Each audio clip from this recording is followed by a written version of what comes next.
Olá, eu sou a doutora Estela e hoje estou aqui com a presença de uma pessoa muito especial que vai se apresentar. Olá, Estela, olá pessoal, eu sou a Ana Pregardier, eu trabalho com método lúdico vivencial de formação de hábitos aplicado a diversas coisas, inclusive a educação financeira das crianças. Muito bem, a Ana tem uma vasta experiência na educação financeira, fazendo educação financeira, e ela tem viajado pelo Brasil inteiro, ensinado professores, ensinado pais, e hoje a nossa conversa aqui é fazer com que a Ana conte um pouquinho mais como você que é pai, você que é mãe que está aqui nos assistindo, como você pode fazer a educação financeira do seu filho. Dá para fazer isso, Ana? Dá pra fazer. E agora, será que a partir de que idade que dá pra fazer isso, Que Estela? boa pergunta. É uma boa pergunta, né? Que Não é idade a mesmo? gente começa essa tal educação financeira, né? E o que é isso, educação financeira? O que significa isso? Como é que o pai e a mãe podem fazer esse negócio? Então- Pô, quanta dúvida, conta aí. Essa nossa conversa vai render. Vai render. E aí que tá. Começa por aí mesmo. Normalmente a gente fala de educação financeira, a gente lembra de dinheiro, de mesada, de como gasta e tudo mais. Só que o que é importante para nós, para os pais, para que a gente ensine educação financeira para as crianças? Lembrar que quando a gente fala de finanças, a gente não está falando de dinheiro. A gente está falando de formas amigáveis, formas boas, legais de se resolver as coisas. Isso é muito interessante porque a gente sabe como é que são as palavras, né? O tempo vai passando e às vezes as palavras vão adquirindo outros significados ao longo do tempo, né? Às vezes mistura marca com palavra e com finanças foi isso que aconteceu, né? Hoje a gente fala finanças e lembra de dinheiro, mas lá no início a própria palavra finanças, ela não queria dizer dinheiro, ela queria dizer como resolver as coisas de uma forma boa, amigável. E a Ana tem um projeto que chama Finança é Coisa de Criança. É verdade que finança é coisa de criança? Ana? Finanças é coisa de criança. Como assim? Explica pra nós. Sim, é coisa de criança. E mesmo desde os bem pequenininhos, a ensinar as crianças a trabalhar com os recursos, a fazer boas escolhas, isso vem desde muito cedo. Desde quando eles ainda são bem pequenininhos, bebês, quando você traz a criança para junto do seu dia a dia e faz ela ser participante junto das escolhas, do dia a dia, das responsabilidades da família, isso já vai criando uma forma responsável de se lidar com as coisas. Então não tem que esperar, por exemplo, até a criança saber contar para poder ganhar ou não ganhar mesada para começar a ensinar isso. Começa a ensinar quando traz ela junto, mesmo que parece que não entende, mas ela já está aprendendo. E como é que o pai ou como a mãe pode fazer a educação financeira do seu filho? Tem como fazer? De forma simples, começa a dar exemplos de coisas que tu tem falado, tu tem desenvolvido. A Ana, ela não falou tudo aqui para nós, mas ela tem muita coisa que ela tem para dizer, mas ela desenvolveu um método de educação financeira e que ela vem desenvolvendo isso há muitos anos, trabalhando muitos anos com a formação de pais, formação de professores, enfim, e ela vai agora dizer para nós, dar umas dicas aí de como o pai, como a mãe podem estar fazendo a educação financeira dos seus filhos. Vamos lá. Bom, primeira coisa, vocês são um exemplo. Isso é um fato. A criança vai se espelhar, vai refletir aquilo que vocês fazem. Então, aquele tipo de posicionamento de, por exemplo, puxa, e agora? O que eu vou fazer? E as contas? Mesmo que vocês achem que a criança não percebe isso, ela já está, a partir desse exemplo que vocês estão dando, introjetando aquele modelo de comportamento para ela repetir no futuro. Então, o primeiro passo é os próprios pais, as próprias pessoas que convivem com a criança, começar a encarar esse lidar com os recursos de uma forma funcional. Ou seja, a gente não está dizendo aqui, por exemplo, para pararem de gastar ou para terem que fazer uma planilha gigantesca. Não é isso. É só começar a pensar e analisar e olhar aquilo que se está fazendo, se é bom ou não é bom. É o primeiro passo. Outra coisa muito importante de se trabalhar com a criança desde muito cedo é que o dinheiro ele é apenas um meio. Ele não é um fim. Ele em si não vai existir se não houverem as pessoas para usarem, para fazerem e para darem credibilidade ao dinheiro. Então, quando eu trabalho com as crianças no projeto esse, no Finanças é Coisa de Criança, uma das coisas que a gente pergunta para elas é assim: imagina, se você tivesse uma pilha de dinheiro, uma montanha de dinheiro, adianta ter uma montanha de dinheiro? Daí eles ficam todos felizes, né? Uma montanha, tá, mas e se não puder mexer no dinheiro? Se não puder usar o dinheiro, tiver tudo dentro de um vidro fechado, aquele monte de dinheiro é teu, mas você não pode mexer. Adianta ter o dinheiro? Não adianta, porque se ele estiver ali fechado num monte de vidro e a criança não puder mexer, não vai poder comprar nada com ele. Ele vai ficar ali até o fim dos tempos sem uso. Então, essa percepção de que o dinheiro é um meio, o que vale? Vale o que a gente faz com ele. O que a gente pode usar, da forma como a gente pode usar. E aí vem aquela outra pergunta, né? O dinheiro é bom ou ruim? Né? Daí alguns dizem, o dinheiro é bom, outros dizem, não, o dinheiro é ruim. Na realidade, o dinheiro não é bom nem ruim, ele é neutro. Depende de como a gente usa ele, né? Esses são alguns conceitos que é bem importante de começar a brincar, a trabalhar com as crianças, né? E Ana, de fato, os pais têm que dar dinheiro para os filhos? Ou como é que faz? Porque quando a gente fala de finanças, né? Imediatamente, isso é uma pergunta. E a outra pergunta, né? Qual é a importância do pai e da mãe trabalhar com a educação financeira desde pequeno com o seu filho? Então, são duas perguntas que eu fiz uma vez só.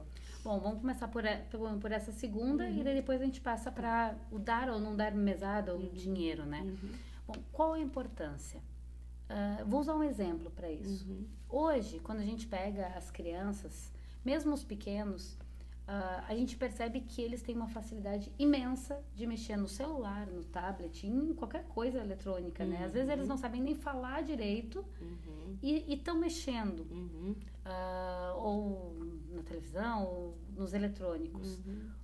Por que isso acontece? Que desde que eles nascem, eles estão naquele meio e aquilo faz parte do dia a dia deles. Eles acabam se familiarizando, mesmo que sem perceber, com aqueles equipamentos.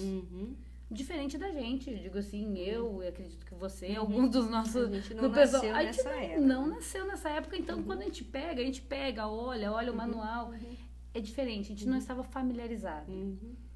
E agora eu trago esse exemplo para as finanças, né? Para trabalhar com dinheiro.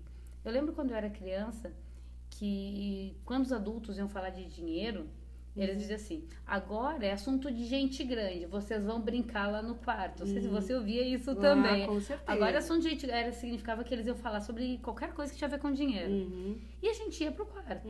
O que acontece? Quando a gente tira a criança do ambiente ou do assunto, quando a gente vai falar dele, a gente cria um distanciamento. Então, aquele assunto não é natural para ela, não se torna comum, corriqueiro. Ela não assimila aquilo de uma forma fluida. Diferente de que, infelizmente, mas elas estão muito inseridas nesse meio digital. Não deveria ser tanto, mas enfim, essa é uma outra questão. Por que não trazer esse assunto de finanças, do dinheiro, das próprias contas da casa e deixar a criança participar? Então, voltando à pergunta, é importante, se a criança tem desde cedo essa familiaridade com o assunto, quando ela crescer, provavelmente ela não terá as mesmas dificuldades que às vezes a gente tem para lidar com as finanças, né? De conseguir fazer a tal da organização, do planejamento, de anotar os gastos. Às vezes é tão difícil começar um planejamento financeiro, uma organização financeira. Por quê? Porque a gente sempre foi afastado, distante, distanciado dessa realidade. Então, a importância está nisso, em proporcionar para que ela possa ter uma familiaridade, uma facilidade natural. E a gente poderia dizer, Ana, também uma saúde financeira futura. Sim. Poderia dizer isso? Sim. Por que sim?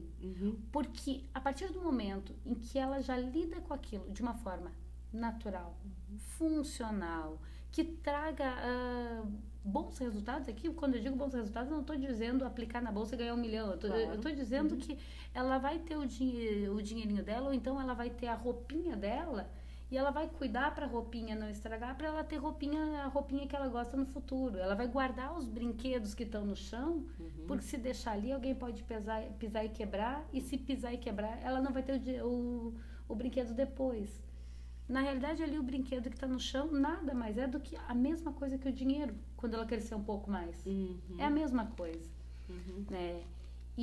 Ou seja, se trata de trabalhar mais valores do que a moeda em si. Não é um número. Não é um número de quanto de dinheiro tem o guarda. E sim o como se usa, o como se escolhe fazer as coisas. Por exemplo, com os bem pequenos... 4, 5, 6 anos, uma forma fantástica de trabalhar a economia é cuidando dos brinquedos. Porque, por exemplo, se deixou o brinquedo ali e o brinquedo quebrar, o papai e a mamãe vão ter que comprar de novo. E se o papai e a mamãe tiver que comprar de novo, o dinheiro que ele usou para comprar de novo o mesmo brinquedo, não vai poder comprar um novo. Então, por mais que pareça uma coisa, a princípio, para nós adultos, simples ou boba, isso aí faz todo o sentido na lógica financeira da criança, que ela vai entendendo que tem que cuidar das coisas para daí no futuro também poder ter mais daquela coisa que ela gosta, que isso pode ser a roupa, pode ser o brinquedo, pode ser o material escolar, que eles às vezes somem, né, com o material escolar, e assim isso pode se trabalhar com a comida, de não jogar fora a comida do prato. Teve um colégio que a gente trabalhou, né, dentro do projeto, que as próprias merendeiras, né, elas fizeram, a gente está fazendo projeto de educação financeira em todo o colégio, os professores das diversas áreas fizeram, e as merendeiras também fizeram um projeto delas. O que elas fizeram? As crianças comiam no colégio, né, e daí por uma semana, todos os restos de comida as crianças iam colocando e no saco, né, que estava em cima de uma balança, elas deixaram. Bom, primeiro dia foi o normal, né? Encheu, daí ficou aquele monte de comida, as crianças olharam e tal. Beleza. Segundo dia já foi tendo menos. Resumindo, botaram lá daí num cartaz e foram botando todo dia quanto que foi no lixo de comida. Daí no final, quando acabou a semana, eles somaram tudo e na semana seguinte os professores de matemática começaram a fazer as contas de quanto que dava aquilo ali, quanto que era o quilo do arroz, quanto que era... todos os custos para fazer aquela comida. E os desperdícios, né? Exatamente. Então, são dois pontos importantes aqui. Um ponto importante, que evidentemente a criança viu o desperdício, o quanto isso custa, o quanto dá para... se ela não desperdiçar, quanto mais eles podem aproveitar, né, do alimento. E o outro ponto que ele é menos teórico, mas ele é mais vivencial. No primeiro dia, sobrou um monte de comida. E o impacto daquele saco cheio de comida que ia pro lixo em cima da balança, para as próprias crianças impactou muito ver aquilo. Sabe, aquele monte de comida que ia ir pro lixo que estava em cima da balança. Óbvio que não foi uma cena bonita, mas ver aquilo, elas nunca tinham imaginado quanto... o volume daquilo. No segundo dia, já reduziu drasticamente a quantidade de comida que foi fora. Por quê? Porque a imagem realmente impactou elas. Né? Uma coisa é falar, outra coisa... O número ainda é muito abstrato, às vezes, dependendo da idade. Claro. Né? 10 quilos, ou 1 quilo, ou 100 quilos, a diferença é um zerinho a mais do lado. Não tem uma proporção física, às vezes, dependendo da idade que a gente está falando. Né? Mas 1 quilo para 10 quilos, visualmente... é um absurdo de comida, né? Então, por que eu trouxe esse exemplo? Trazer para as crianças não só falar as coisas, mas deixar que elas experienciem, vivenciem uma brincadeira. Bom, eu faço um quadro chamado Brincadeiras que Fazem Sentido, né, das TV. Aqui propaganda das TV. Pode fazer, eu não lembro. Brincadeiras que Fazem Sentido. Essa brincadeira ainda não foi pro ar, tá? Vai ir, toda sexta-feira saiu uma brincadeira nova que você pode fazer com seu filho de educação financeira. Inclusive, semana que vem, doutora Estela com a gente na Das TV, lá no Brincadeiras que Fazem Sentido, de convidada especial nossa. Tem uma brincadeira que ainda não foi pro ar, mas vai agora, que dá para se trabalhar muito bem com as crianças sobre orçamento. Orçamento é uma coisa que parece tão complexa, mas dá para se trabalhar muito bem. Por exemplo, traz junto a criança, isso com 5, 6 anos, a partir dos 5, 6 já dá para fazer tranquilamente. Traz ela junto, pega na mesa, bota na mesa, pega aqueles papel crepom, sabe? Sabe aqueles papel que a gente faz bolinhas para colar, assim, nos papéis? Então, traz pra mesa todas as contas da casa, a luz, o telefone, aluguel, carro, traz todas as contas ali e traz também, ou no papel, ou no contra-cheque, ou como for, o quanto ganha. Óbvio que a criança ainda não tem exatamente a noção de quanto é 100, 1.000 ou 10.000. Mas traz ali. Pega os papeizinhos coloridos e atribui um valor para ele. Por exemplo, cada papelzinho vale R$100. Cada bolinha, sabe? Faz bolinhas. Ó, papai e mamãe ganham isso aqui, ó. A gente tem que fazer, sei lá, 10 bolinhas, 20 bolinhas dessas. E daí faz as bolinhas com a criança. Daí bota as contas na mesa. Ó, isso aqui é o que papai e mamãe ganham no mês, aquele monte de bolinha. Aqui, ó, uma bolinha vai pra cá, 2 bolinhas e vai colocando. Ó, esse aqui é o que vai pro mercado, esse aqui vai pra pagar, sei lá, o clube, o colégio. E vai colocando as bolinhas. Esse aqui é a bolinha que o papai e a mamãe separa pra gente ir jantar onde a gente gosta de comer. E vai separando. Porque pra criança, ela não tem noção se é 100 ou se é 10.000, mas as bolinhas ela entende. A divisão das bolinhas. E daí ela vai ver também, principalmente quando a família tá numa situação mais apertada, né, financeira, que não tá sobrando, o dinheiro tá faltando às vezes. O que a criança vai ver?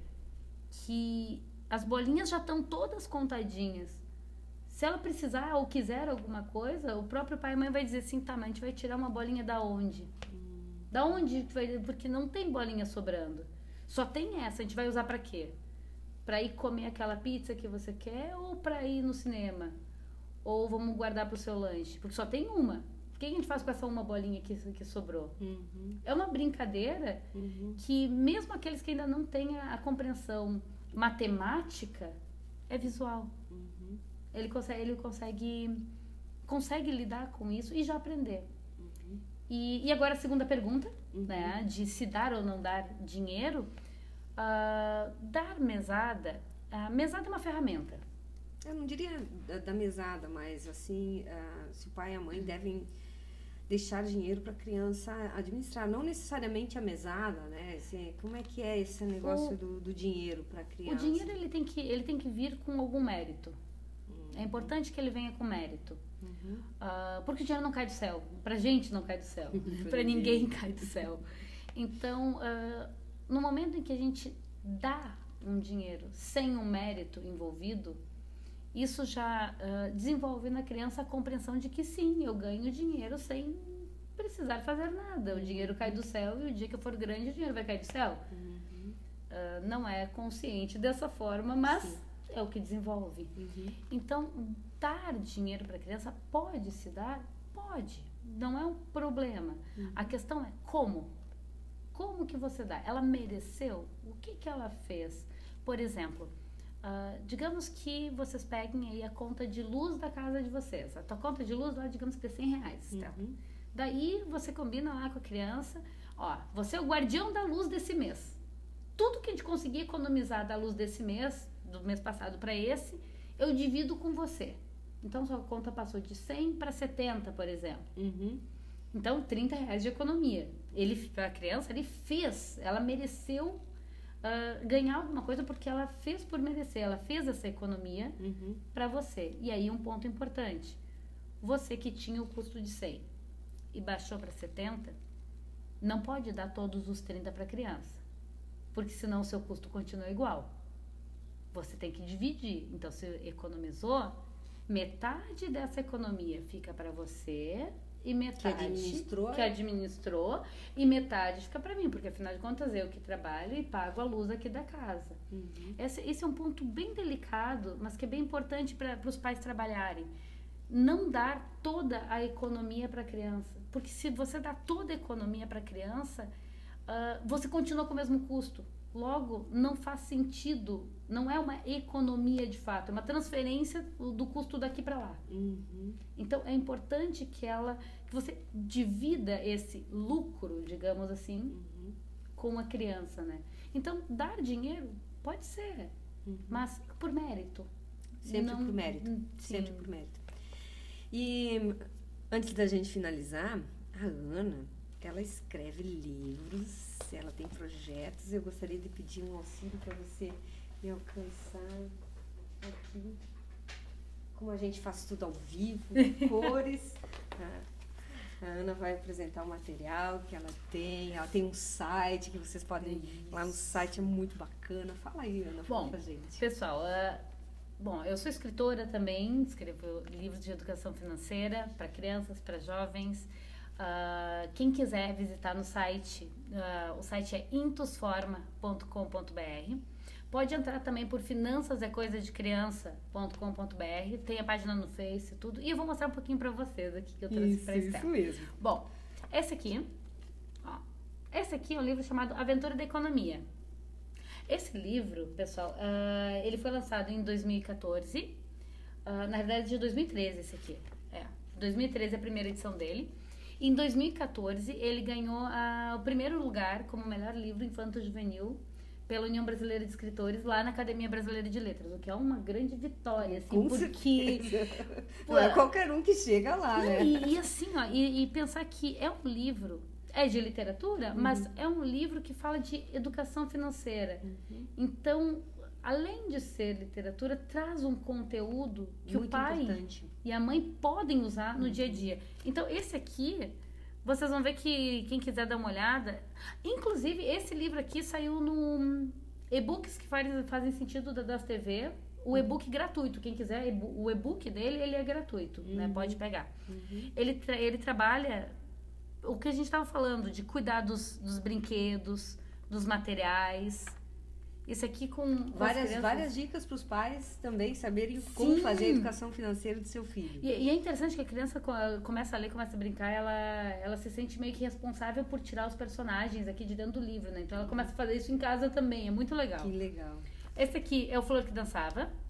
É a história do planejamento financeiro de uma menininha de 6 anos. Para quem já tinha idade suficiente lá pela década de 90, final dos anos 80, e lembra daquela florzinha que dançava com óculos escuros, assim, quando a gente assoviava, conta a história de uma menininha que queria aquela flor. E como ela fez para conseguir, que ela fez um planejamento bem grande. Deixa eu ver aqui. Outra coisa. Para as crianças que gostam de jogos de computador, porque muitos hoje gostam muito, né? Por que não, então, a gente dá um jogo ou um jogo de computador que traga algum conteúdo também educativo. Então a gente tem vários jogos, né? Aqui tem, por exemplo, esses aqui que eu trouxe é o que a gente usa nos programas nas escolas, né? Programas escolares, né? Que daí esses aqui são os do ensino fundamental, não sei se aparece aqui, deixa eu ver, ali. Que daí um é do primeiro ao terceiro ano, do quarto ao sexto, e esse do sétimo ao nono. Mas tem eles também individual, né? No jogo single. Então, tem vários jogos. Tem o jogo que vem primeiro, que trabalha o que são as coisas necessárias, importantes e supérfluas para a vida. Tem o da Flor que Dançava, que é aquele que é do livrinho. Esse jogo aqui é a Origem do Dinheiro. Esse jogo aqui, ele é muito legal para molecadinha de 11, 12 anos. Eles gostam muito, porque ele começa lá na pré-história e vem até a idade contemporânea agora, fazendo um passeio no tempo mesmo, né? Ele fala sobre viagem no tempo e tal, trazendo a história do dinheiro, trazendo esses conceitos que a gente está falando, o dinheiro como um meio, não como um fim, como ele foi se modificando, como que as coisas foram acontecendo até hoje, né? E esse aqui para os maiores, daí tem o Mysteries of Economy, é um jogo que, na minha opinião, é o mais difícil de todos, porque ele fala sobre PIB, ele fala sobre balança comercial, ele fala sobre inflação, ele fala uma série de... É um detetive que tem que desvendar um caso, que roubaram um quadro que se chamava O Sentido da Economia. Então, ao longo do caso, eles vão desvendando o caso e trabalhando esses conceitos. E daí, lá no site, quem quiser, tem mais vários outros jogos, tem jogos novos que não fazem parte dessa coleção ainda aqui, pode olhar, né? As pessoas, se quiserem, podem acessar, né? O site tem também bastante material. É um site muito informativo, né? Tem inclusive brincadeiras. Vocês pais que querem fazer brincadeiras de educação financeira com seus filhos, lá tem várias brincadeiras gratuitas. Inclusive jogos gratuitos também, que pode acessar ali e jogar com as crianças tranquilamente, né? Esse é para os mais adolescentes, jovens ou às vezes até adultos. Para nós, então. Esse aqui se chama Formatura. Suas escolhas mudarão a história. Por que ele se chama assim? Nesse livro, o personagem principal do livro é você que está lendo.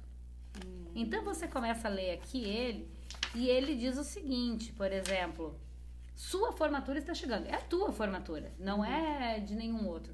Esse livro foi legal escrever, pessoal, porque é um livro que, além de correção e revisão, ele tem que ser testado, porque ele é um livro-jogo.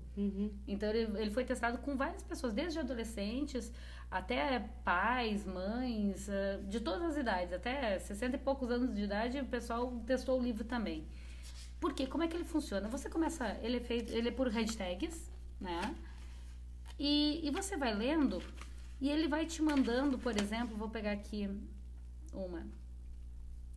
E ele vai te mandando de uma para outra de acordo com o que você escolhe. Por exemplo, você vai da primeira, ele manda para essa aqui, para 29. Daí você lê essa partezinha e ele diz o seguinte: se você não quer nem ouvir falar de formatura, vá para a hashtag 13, enquanto não acabar as provas, né? Porque vai saber se vai passar ou não, né? Pois é. Ou então, se você quer acompanhar mais de perto tudo que todo mundo está falando sobre formatura, vá para 100. Aqui você já abre a primeira bifurcação do livro. De acordo com o que você escolher, tem um final diferente. Então, são 24 finais. Tem final que se forma, com festa, com tudo. Tem final que não se conta, forma... Não conta. E tem finais não bons também, né? Porque a vida não é um moranguinho, né? Não. Dependendo de como a gente escolher, vai saber, né? Pois é. Então, pessoal, acessem lá no site, lá tem os jogos, tem os livros. Pelo próprio canal a gente tem o Formatura, esse é um livro que está pelo YouTube também. Então você pode jogar o livro através dos vídeos aqui no YouTube. Nossa. Olha que show. Então você pode ler, claro, pelo livro, mas se quiser, você vai lá na hashtag 1, aqui pelo nosso canal do YouTube mesmo, do Histórias Interativas. O Formatura está nas Histórias Interativas. Entra lá, vai ter lá hashtag 1, assiste o que está escrito no livro, ali no vídeo, e daí ele vai mandar, clica aqui se quer ir para cá, clica aqui se quer ir para lá. Pode jogar o livro. Essa dica, pessoal, vai também para os professores. Porque como é um material que está no YouTube, tem disponível, está gratuito, professores do 3º ano ou do 9º ano podem usar este livro para trabalhar em sala de aula sem nenhum custo. Então, é acessível, né? É fácil para se trabalhar. Nossa, Ana! Eu estou maravilhada. Se a gente pudesse, a gente ficaria aqui conversando muito, muito mais tempo. Eu quero agradecer muito a tua presença, a tua gentileza, a tua disponibilidade de nos fornecer tantas coisas interessantes. E eu quero desejar a todos vocês que estão nos assistindo aqui um grande abraço. A gente se encontra amanhã aqui nesse mesmo canal. Beijo, pessoal. Acessem lá, acessem o Das TV também, me vejam lá toda semana, que eu dou toda semana uma dica. Legal. E assistam a doutora Estela agora aqui, a semana que vem lá no Das TV também. Um grande abraço e até amanhã.